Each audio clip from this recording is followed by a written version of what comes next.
Hola, esta contribución sobre el delito de hurto forma parte del programa de Derecho Penal Parte Especial que se dicta en la Facultad de Derecho UDELAR. El hurto se presenta como la figura básica de los delitos contra la propiedad, especialmente en relación a los otros tipos penales que también refieren al apoderamiento con sustracción, por ejemplo, caso de rapiña o copamiento. O en otros casos, el beneficio obtenido ilícitamente proviene del ejercicio de la violencia, por ejemplo, en la extorsión o en el secuestro, o a través del engaño, como el caso de estafa, el abuso de menores incapaces y el abuso de firma en blanco. El sujeto activo del hurto puede ser cualquier persona conforme al giro gramatical empleado, el que, dice la ley, con exclusión, obviamente, del titular del derecho de propiedad, ya que la cosa a sustraer debe ser ajena. Si el hurto es cometido por determinados parientes, por consanguinidad o afectividad, como el caso del cónyuge en perjuicio del otro, o los hijos legítimos o naturales contra sus padres, o los hermanos entre sí, etc., se exonera de pena en mérito a la causa de impunidad prevista en el artículo 41 del Código Penal. El sujeto pasivo es el titular del derecho de propiedad respecto de la cosa mueble y es indiferente que ésta se encuentre o no en el marco de su esfera de disponibilidad en el momento de la sustracción.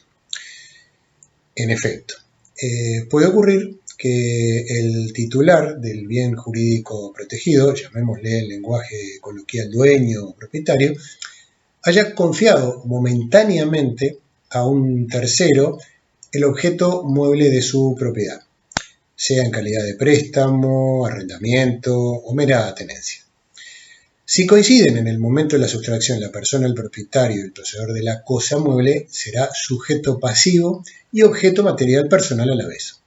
Pero, por el contrario, si quien ostenta la cosa ajena mueble es un poseedor o tenedor, ambos serán objeto material personal del delito de hurto, pero nunca serán sujetos pasivos porque el derecho penal tutela la propiedad del legítimo titular, que obviamente solo lo es quien tiene un título de disposición o el título hábil de disposición, que es el propietario.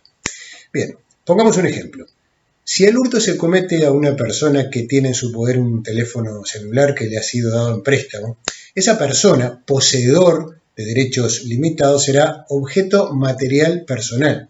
Y la empresa o la persona física que entregó momentáneamente el teléfono será sujeto pasivo, porque es a ella a quien se menoscaba su patrimonio por ser la titular del derecho de propiedad.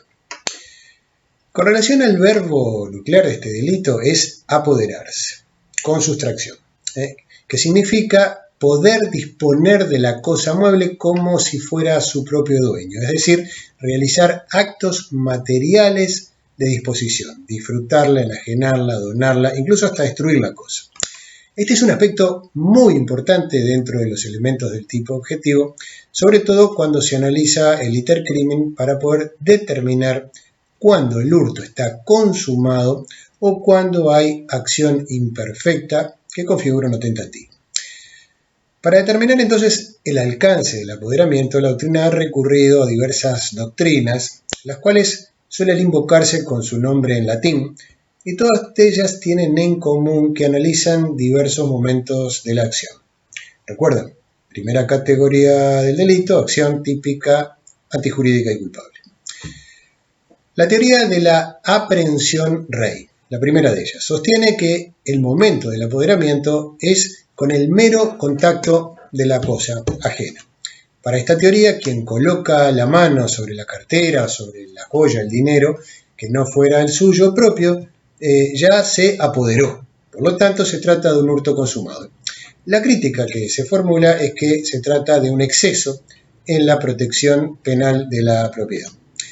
La segunda teoría, la teoría de la amotio rei, sostiene que el apoderamiento se produce cuando hay desplazamiento de la cosa ajena del lugar donde se encontraba. Vale decir, es la acción de remover lo sustraído del lugar original.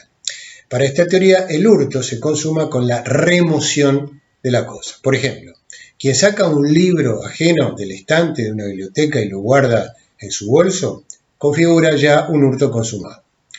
Esta teoría tiene una exigencia mayor que la anterior, pues requiere la remoción, no solo el mero contacto. La tercera es la teoría del ablatio rei, que sostiene que el apoderamiento consiste en sustraer el bien mueble, pero además en trasladarlo fuera de la custodia de su tenedor. Esta es la teoría que ha merecido mayor apoyo doctrinario en general y también en nuestro país debido a la autonomía que adquiere el autor respecto al dominio instrumental de la cosa ajena. Por ejemplo, hay apoderamiento cuando luego de sustraer un celular, el ladrón se evade rápidamente con la cosa ajena, quien horas más tarde lo ofrece en venta para su beneficio. El tenedor o propietario perdió la custodia de ese bien y el autor ejerció actos de dominio y disposición sobre la cosa sustraída. Pues bien, todas estas teorías, decía Soler, eran derivaciones de la teoría de la posesión en el derecho romano que procuraban explicar cómo se juzgaba el delito de hurto. Es evidente que el aspecto subjetivo en cualquiera de las teorías jugaba un rol importante, pues dependiendo cuál fuera el ánimo o la voluntad del ladrón a tomar contacto con la res furtiva, era que se determinaba el ámbito de responsabilidad punitiva.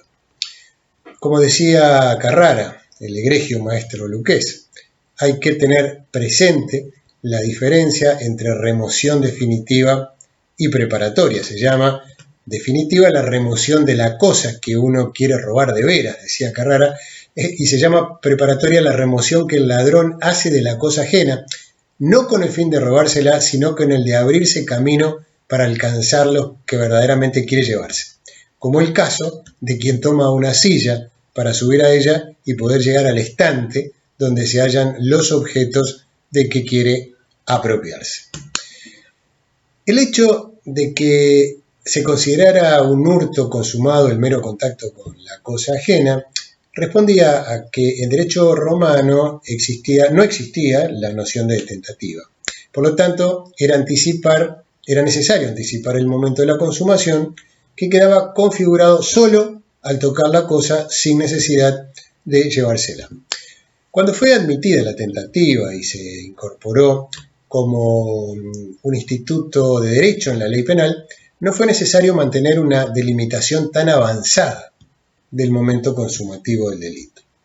Fue así que la teoría de la apprehensió rei dejó de tener auge, así como también aquella que reclamaba el resguardo del bien sustraído, la ilatio, por requerir de la acción un desarrollo muy evolucionado. En consecuencia, el debate quedó reducido a considerar si era suficiente la remoción de la cosa del lugar donde se encontraba, teoría del amotio, teoría defendida por Carrara, o por el contrario, si era necesario haberla trasladado fuera de la esfera de custodia del dueño, la ablatio, teoría defendida por Pesina, quien apelaba al concepto de esfera de custodia. En esencia, este concepto de Pesina da la pauta de la importancia de considerar el momento consumativo cuando el detentador de la cosa ha podido disponer de ella como si fuera su propio dueño. Cuando ya no hay custodia es cuando la cosa mueble ha dejado de estar en el ámbito de disposición del titular. Dicho de otra manera, como afirma Buen Padre, el hurto no está en la acción de tocar o de tomar la cosa, sino en la de usurpar el poder sobre ella. Apoderarse no es solamente sustraer, sino algo más, esto es tener la cosa, la esfera del propio dominio del hecho. En consecuencia, la acción material del hurto consiste, por un lado, en un aspecto objetivo, es decir, sustracción, aprehensión corporal, tomar la cosa, despojar, la cosa mueble del dominio del poseedor, tenedor o titular del derecho. Y por otro lado, el ejercicio de un aspecto subjetivo que consiste en la intención de ejercer el propio dominio sobre la cosa con el propósito de disponer de ella. Pues bien, El tipo penal de hurto se estructura sobre la base de cosa ajena mueble. ¿Pero qué es cosa? ¿Qué debe entenderse por cosa? Cosa es para el derecho penal todo aquello que es susceptible de aprehensión, vale decir, aquello que ocupa un lugar físico, corpóreo, en el espacio y puede ser capturado por la mano del hombre. Por lo general, la cosa mueble que se sustrae siempre tiene un valor económico, pues de hecho es lo que motiva al autor del delito a cometer el hurto. Pero, jurídicamente, no es un presupuesto el delito.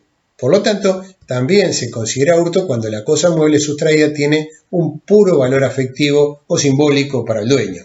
Supongamos fotografías de familia, documentos en desuso, cartas, etc.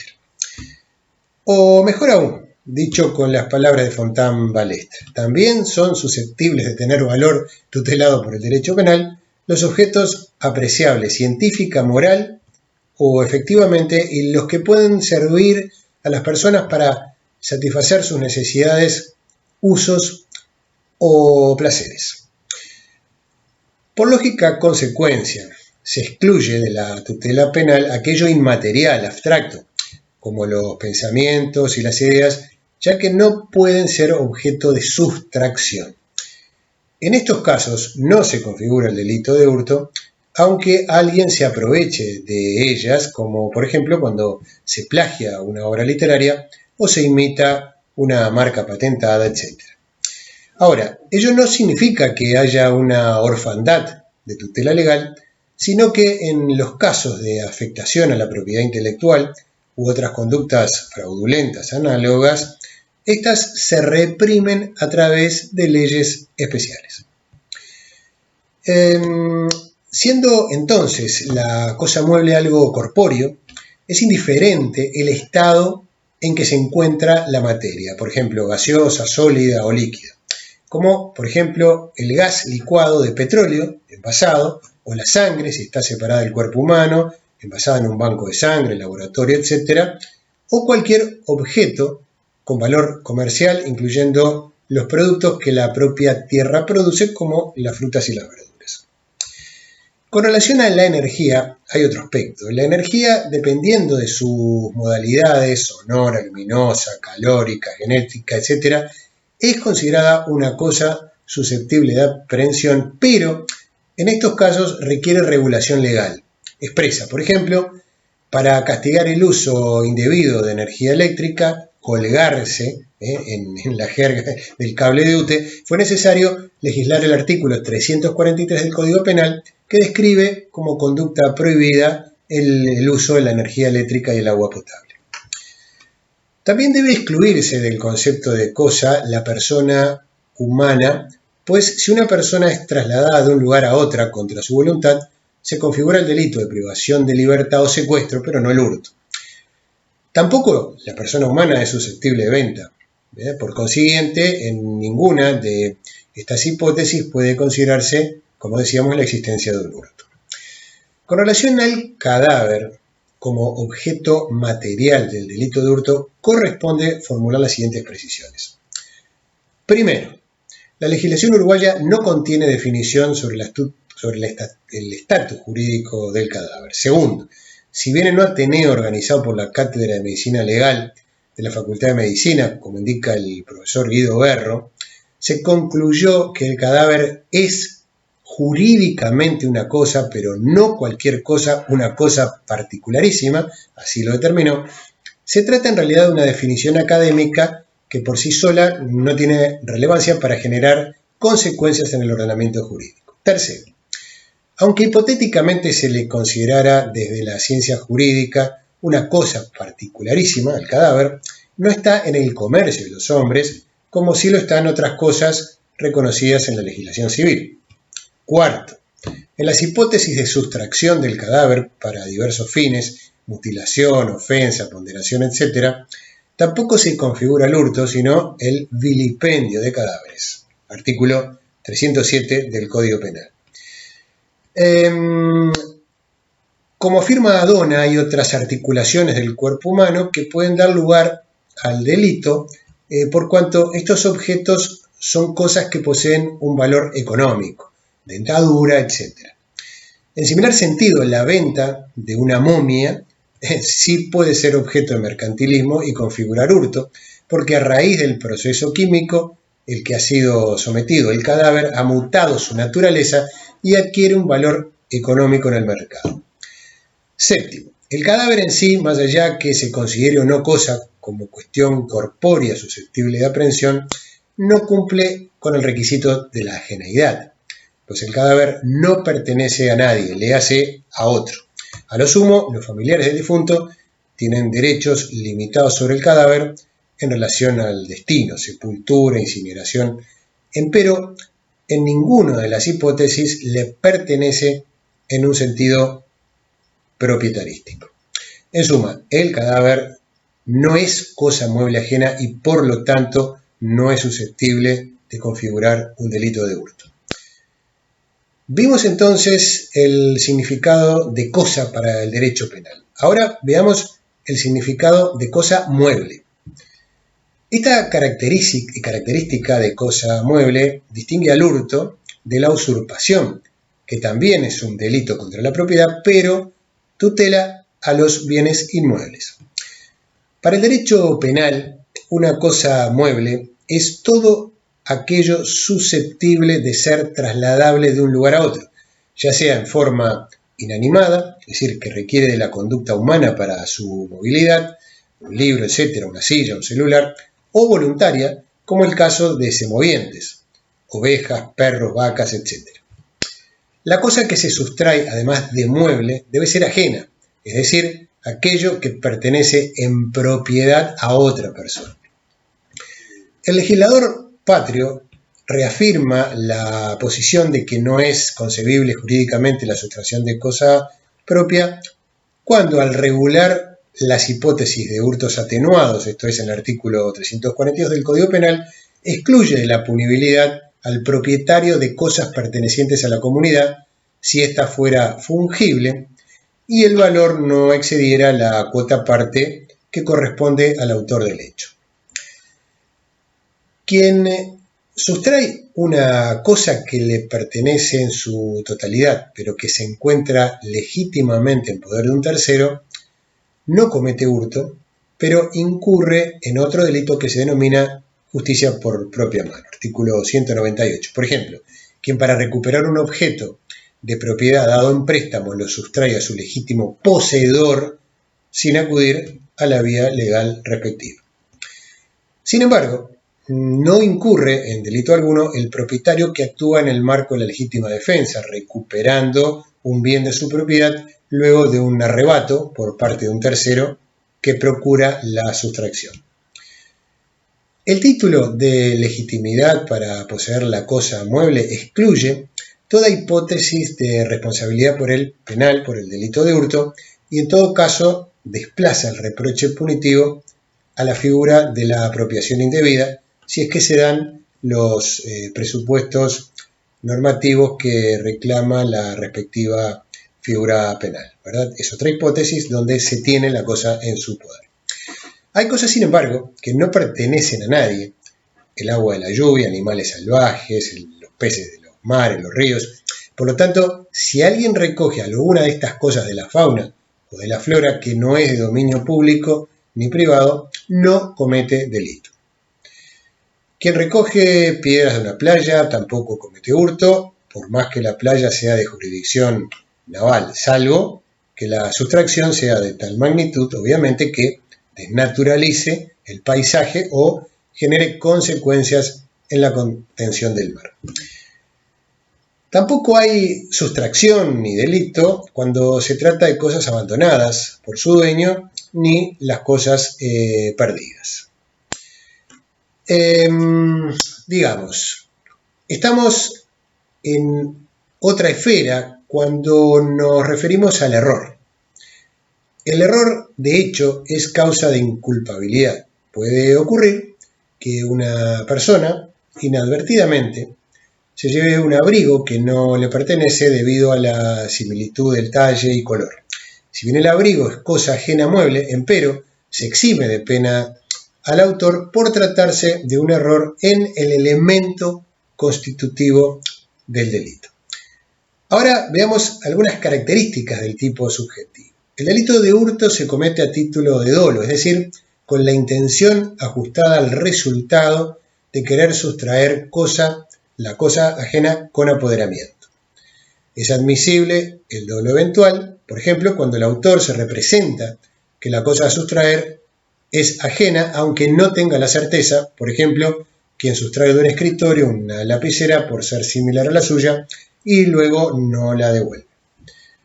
Sin embargo, están excluidas las formas culposas del delito, es decir, dolo, no culpa, por carecer de tipificación expresa.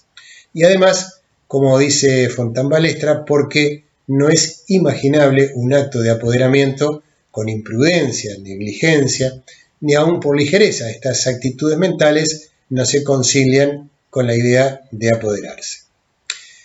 Se requiere además el ámbito de aprovecharse de la cosa, es decir, para aprovecharse o hacer que otro se aproveche de ella, reza la ley. Concepto que en latín se conoce como el animus lucrandi o animus furandi. Aprovechar significa emplear útilmente algo, hacerlo provechoso o sacarle el máximo rendimiento, aprovechar la tela, el tiempo, la ocasión. El aprovechamiento puede ser material o moral, es decir, consistir en el beneficio de orden patrimonial de la cosa mueble, ¿sí? O la satisfacción personal o el disfrute de ella, esto último, moral. Es material cuando la sustracción con apoderamiento es con el propósito de utilizar la cosa. Como dice Irureta Goyen, el que sustrae dinero es para gastarlo, el que roba un reloj es para usarlo o para venderlo o enriquecerse o procurarse ciertas satisfacciones con su producto. El que se apodera de un libro es para leerlo o para aumentar su biblioteca. Y es moral la satisfacción cuando se sustrae la cosa mueble para satisfacer un deseo, por ejemplo, apropiarse de la prenda de vestir del equipo deportivo contrario como para lucirlo como si fuera un trofeo. Irureta Goyena refiere a dos casos emblemáticos en que, a pesar de la disposición del autor en compensar la disminución del patrimonio ajeno, existe un ánimo lucrante. Se trata del caso de una niña, hija de padres ricos, que sustrae la muñeca de trapo de otra niña pero mendiga y deja en su lugar una tela de seda de gran precio que le pertenece. En similar sentido, el caso de quien sustrae un cuadro cuyo propietario se niega a vender, dejándole dinero que supera 10 o 15 veces más el valor del cuadro. En ambas hipótesis se verifica un aprovechamiento moral que se traduce en la disminución de la propiedad ajena y en esencia se plasma el elemento subjetivo que reclama el tipo penal para configurar el delito de hurto más allá de todas las compensaciones. En consecuencia, el aprovechamiento es indistintamente moral o material, asociado este último al ánimo de lucro, es decir, como afirma Carlos María Romero Casabona, aquella tendencia subjetiva del autor dirigida a la obtención de una ventaja patrimonial que el sujeto activo obtiene al incorporar una cosa con valor económico o su propio patrimonio. Bien, y llegamos al momento consumativo. El delito de hurto se consuma en el momento en que el autor puede disponer de la cosa como si fuera su dueño, vale decir, puede enajenarla, donarla, destruirla, etc. Mejor aún, en el momento en que ha adquirido un dominio absoluto sobre la cosa.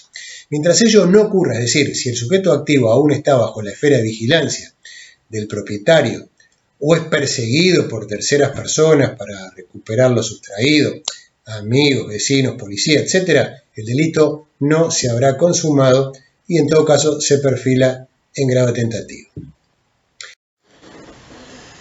Es importante señalar que no siempre que hay desapoderamiento de la víctima significa que haya transferencia de poder al sujeto activo del delito de hurto. Ello ocurre si se esconde el bien mueble para ser removido en otro momento. Entre tanto, ni uno ni otro tienen el poder de disposición. Con relación a la tentativa, hemos visto que el sujeto activo no siempre logra la finalidad de apoderarse con sustracción de la cosa ajena mueble. Por lo tanto, si su conducta se ve interrumpida por causas independientes a su voluntad, como establece el artículo 5 del Código Penal, se transforma en una conducta fraccionable en itinere y por lo tanto puede afirmarse que el hurto también puede configurarse en grado de tentativa. La pena del delito de hurto oscila entre 3 meses de prisión y 6 años de penitenciaría, con excepción de las conductas agravadas, que la pena oscila entre 12 meses de prisión a 8 años de penitenciaría. Con relación al concurso de delitos, en el ámbito concursal resulta de particular interés individualizar algunos comportamientos cuya solución no es pacífica. Así, por ejemplo, cuando se lesiona a una persona con un arma blanca, cuchillo, navaja, etc., para que ésta arroje indistintamente el portafolio, la cartera al suelo, se comete un delito de lesiones agravadas y no hurto a nuestro juicio. Artículo 320, 312, numeral 4, por haber cometido la lesión para preparar o facilitar otro delito que fuera el hurto. En similar sentido, cuando se amenaza con el cuchillo y luego de sustraer el portafolio de la cartera se asienta un puntazo en el abdomen, comete también, a nuestro juicio, un delito de lesiones especialmente agravadas por haber cometido la lesión, ahora entre comillas abrimos, inmediatamente después de haber cometido otro delito y cerramos porque eso es lo que establece el numeral 320, 312, numeral 5 del Código Penal. Como se advierte, se trata de situaciones donde hay multiplicidad de afectaciones a bienes jurídicos tutelados, está en juego la integridad física y la propiedad. Bien, reitero, son posiciones, no es pacífica. Finalmente, y en perjuicio del elenco de circunstancias alteratorias que se verán en la próxima contribución, tiene importancia señalar que el hurto también se agrava cuando a partir de una única resolución criminal se cometen varias violaciones a la misma ley penal, esto es, delito continuado, artículo 58 del Código Penal. Muchas gracias por su atención.